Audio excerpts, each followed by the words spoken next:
Seorang pria di Siak Riau nekat menghabisi temannya sendiri dan mengubur jasadnya di kebun warga. Sebelum pembunuhan, pelaku bernama Ihsan dan korban bernama Nofrianto itu sempat meminum tuak bersama hingga mabuk. Mirisnya, Ihsan yang dalam keadaan mabuk itu sempat memaksa istrinya untuk berhubungan seksual dengan korban. Aksi pembunuhan terjadi saat pelaku meminta hotspot internet pada korban, namun kemudian dimatikan. Selengkapnya mengenai informasi ini akan disampaikan oleh jurnalis Tribun Pekanbaru, Mayonal Putra. Selamat malam, Mayonal.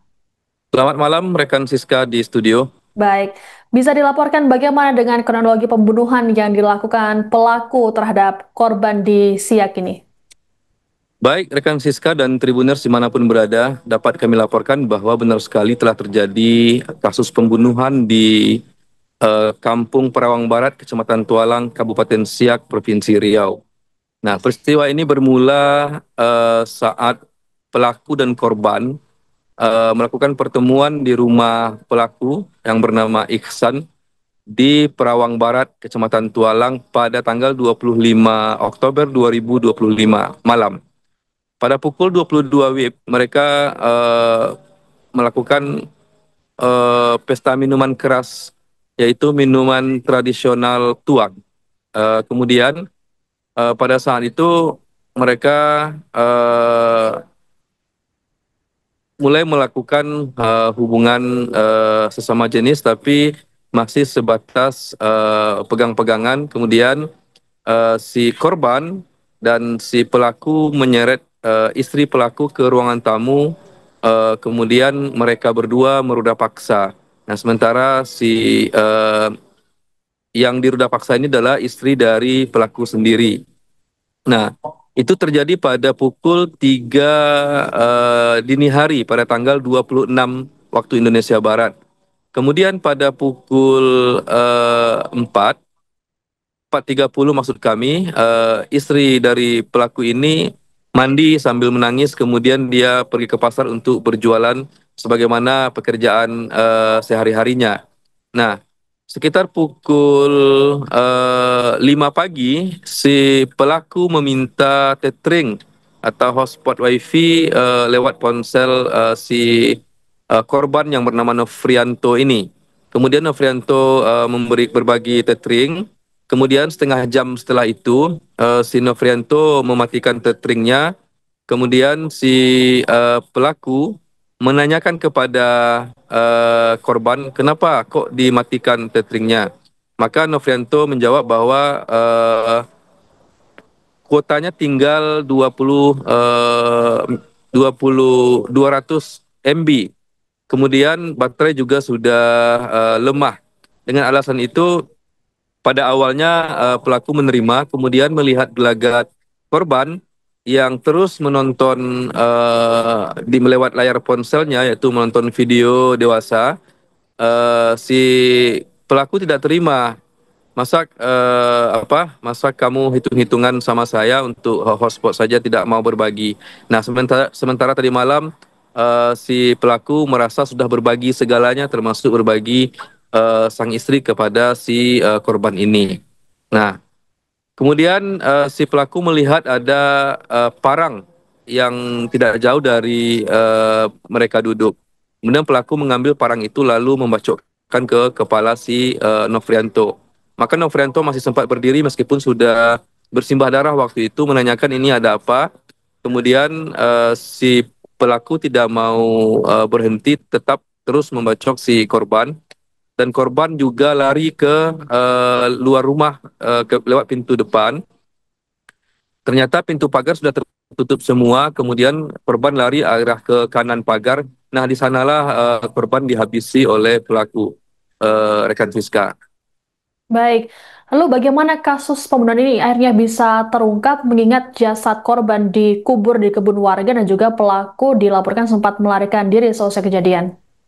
Ya, benar sekali bahwa setelah si Ihsan melakukan pembunuhan terhadap Nofrianto, Ihsan kemudian mencuci parangnya yang sudah berlumur darah tadi, kemudian mengambil kasur tempat mereka duduk tadi yang juga sudah terkena darah dari si korban ini, dan Ihsan membakar kasur tersebut, kemudian menutupinya dengan daun-daun kering yang lain. dan parangnya sudah bersih diletakkan kembali ke tempat semula.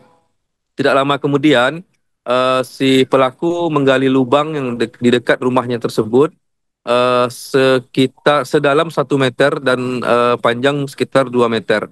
Nah, di sana pelaku mengambil terpal, kemudian membungkus jasad korban dengan terpal tersebut, lalu dimasukkan ke dalam lubang yang sudah digalinya. Kemudian menimbun lubang tersebut. Nah, waktu itu sudah mulai pagi dan istrinya sudah pulang ke rumah karena istrinya jualannya di pagi hari, yaitu jualan sayur-sayuran. Kemudian saat istrinya sampai di rumah, istrinya tidak menaruh curiga bahwa telah terjadi pembunuhan karena istrinya masih merasakan kesal atas perbuatan mereka berdua pada malam tadinya. Kemudian si istri hanya bilang kepada pelaku, tumben kamu kok rajin bersih-bersih gitu kan. Nah, terus kemudian si pelaku hanya diam saja. Nah, tidak lama kemudian pelaku sempat minta duit kepada sang istri 100.000. Tapi sang istri karena masih kesal tidak mau mengasih, sehingga pelaku pergi ke luar rumah dan mencari uang 100.000 ke tetangga. Dengan modal uang 100.000 tersebut, pelaku langsung kabur ke Pekanbaru, tepatnya di Kecamatan Bina Widya, Kota Pekanbaru. Nah, pada tanggal 28 Oktober, ini kejadian pada tanggal 26. Nah, pada tanggal 28-nya, si istri ini mencium aroma amis atau aroma bangkai seperti itu. Kemudian dia mengarahkan pandangannya ke arah mencari arah bau ini di mana posisinya. Nah, ternyata bertepatan di lubang yang digali suaminya 2 hari yang lalu. Kemudian sang istri ini mencoba mengorek-ngorek, ternyata dia melihat sepotong tangan manusia. Saat itu sang istri kaget, kemudian membuat laporan ke Babin Kamtibmas sehingga Polsek dan Polres Siak turun ke lokasi pada tanggal 28 Oktober. Nah, kemudian dilakukan interogasi terhadap si pelapor ini atau si istri pelaku ini. Kemudian Polres Siak, Satreskrim Polres Siak menaruh kecurigaan bahwa suami dari pelapor ini terlibat dalam kasus ini. Nah, jasad korban kemudian dievakuasi dibawa ke Rumah Sakit Bayangkara di Pekanbaru dan dilakukan otopsi. Di sana Polda Riau menggunakan beberapa identifikasi scientific investigasi sehingga ditemukanlah bahwa si jasad yang diautopsi ini ternyata warga Pekanbaru yang bernama Nofrianto. Dicocokkan dengan sidik jarinya, sangat cocok sekali. Begitu juga dengan rangkaian peristiwa yang telah dilakukan olah TKP oleh Satreskrim Polres Siak. Nah, kemudian Satreskrim Polres Siak langsung memburu pelaku dan diketahui pelaku berada di tidak jauh dari kandang-kandang ternak sapi di Bina Widya, Kota Pekanbaru. Kemudian Satreskrim sampai di sana dan melakukan penangkapan, tetapi si pelaku ini mencoba untuk kabur. Nah, tidak ada pilihan lain. Satreskrim Polres Siak melakukan tembakan ke kaki si pelaku sehingga kedua kakinya terkena luka tembakan. Makanya pada hari Kamis kemarin itu pelaku langsung dibawa ke Polres Siak dan digiring dengan menggunakan kursi roda karena dua kakinya masih mengalami luka tembak yang masih diperban. Begitu rekan Siska. Baik, lalu bagaimana dengan hubungan antara pelaku dan juga korban ini? Apakah keduanya memang sudah lama saling kenal atau baru saling kenal, Mayonel?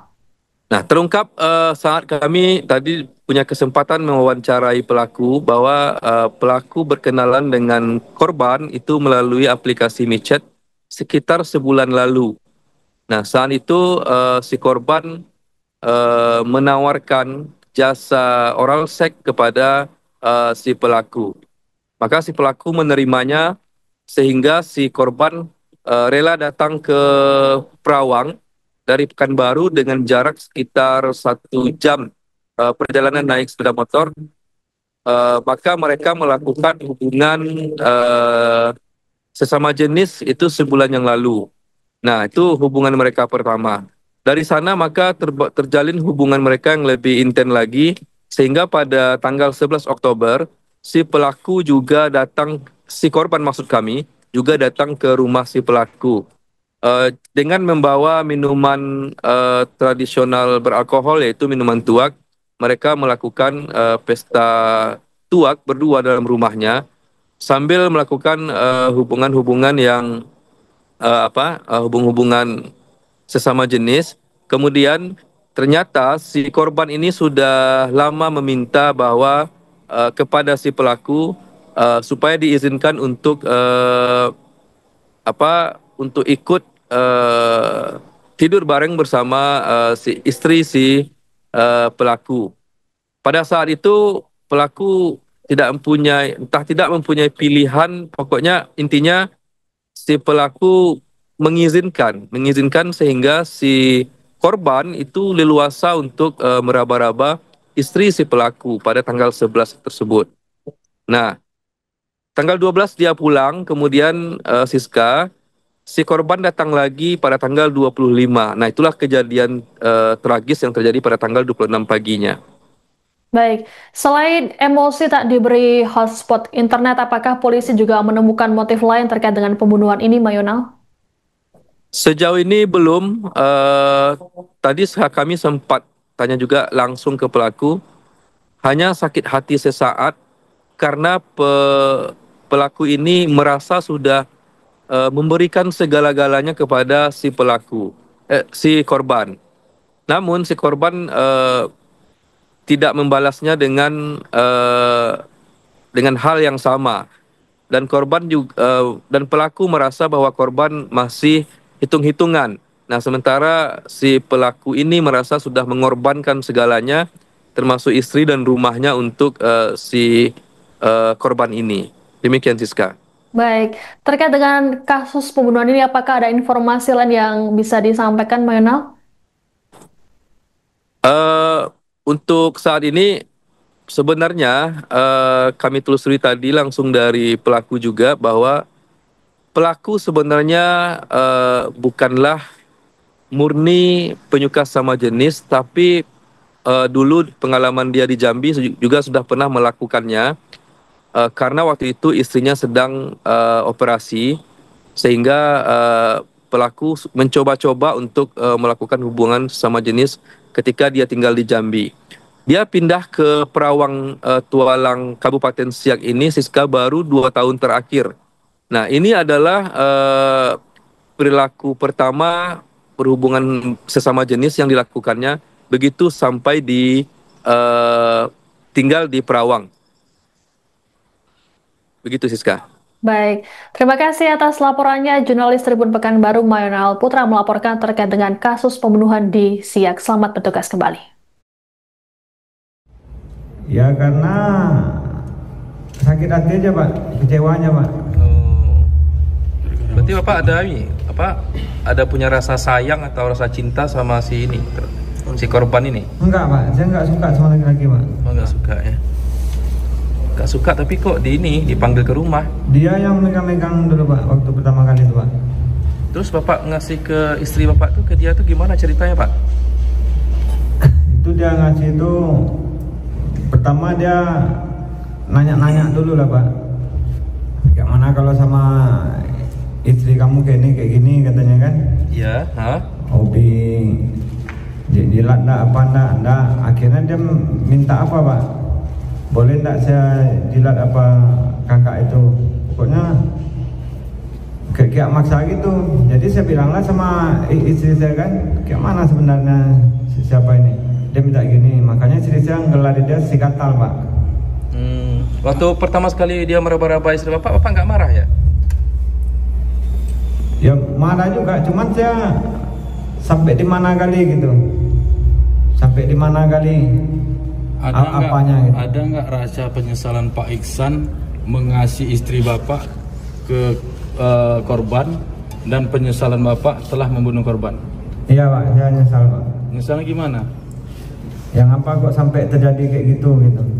Bukan istrimu sampai kamu kasih ke orang yang baru dikenal gitu. Kamu di depan kamu pula udah paksanya. Penyesalannya gimana?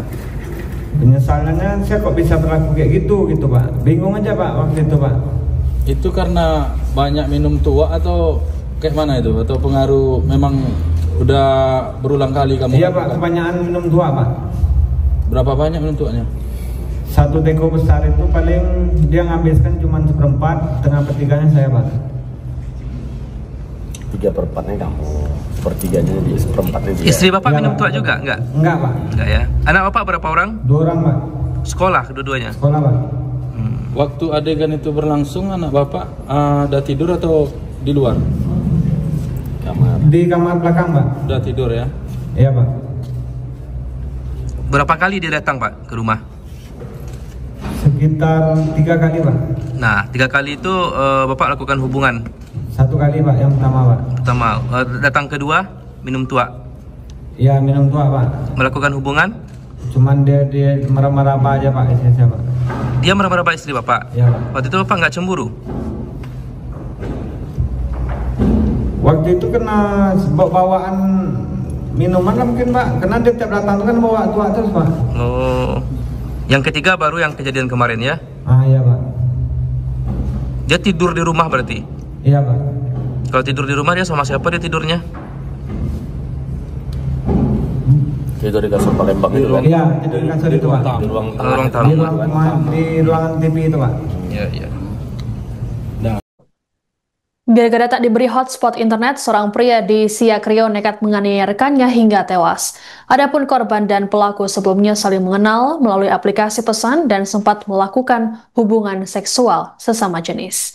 Hal ini terungkap dalam rilis di Mapolres Siak pada Jumat 31 Oktober. Tersangka bernama Ihsan mengaku dirinya berkenalan dengan korban Nofrianto sebulan lalu. Perkenalan itu bermula dari korban yang menawarkan oral seks secara cuma-cuma. Keduanya bertemu pertama kali pada Sabtu 11 Oktober di lokasi yang tak jauh dari rumah tersangka di Kampung Perawang Barat, Kecamatan Tualang. Ihsan dan Nofrianto kemudian bertemu kembali pada Sabtu 25 Oktober untuk minum tuak bersama. Dalam kondisi mabuk, Ihsan meminta korban untuk memerkosa sang istri. Bahkan Ihsan turut serta dalam aksi bejat tersebut yang membuat sang istri merasa trauma.